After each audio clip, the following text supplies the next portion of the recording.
So there we were, sitting in the subway, me and a woman named Cynthia. We were smack in the middle of a date on our way to a movie that we were both excited about seeing. After 2 stops of silence, I realized that this was the conversation part of the date, and one of us had better start one. So I rattled off about the latest negative world thing, about my big fight with my big aunt, and my recent weight loss. This broke the ice, and the date was off and running. In her part of the conversation, she talked about how she was unhappy with her new job. She said she was a lot younger and had nothing in common with the other people in her office. I said, well, look, if we were all the same person, it'd be a dull world.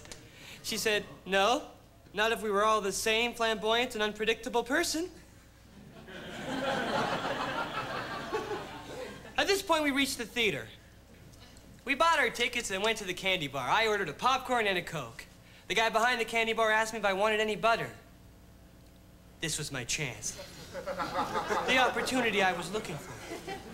My chance to be funny.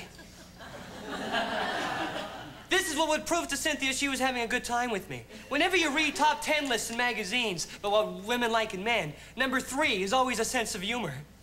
Knowing that I could never achieve numbers 1 and 2. I knew that this was my ace in the hole. With perfect timing, I said, yes, butter, please, but not in the Coke.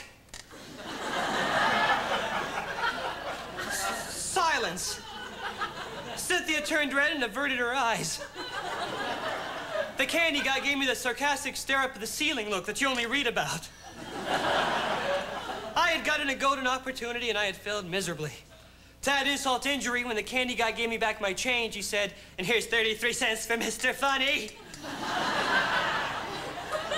We walked to our seats in silence. Well, after the movie had started, I turned over and looked at Cynthia.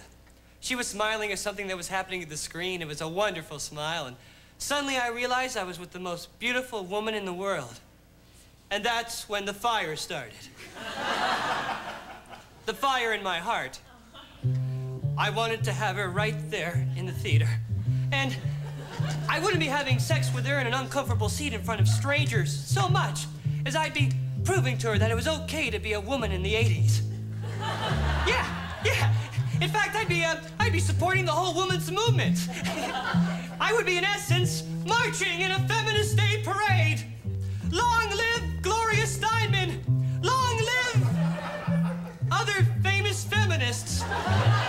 Long live womanhood! Do me, Cynthia, do me, do me! Well, when the movie ended, we walked home in silence. After I left her, I realized that it wasn't just lust, it was love. I loved her pure and simple. So I decided to save myself for her. The next day, she moved to another city. But still, I saved myself for her. Come back to me, Cynthia. I love you. Come back and do me! Do me!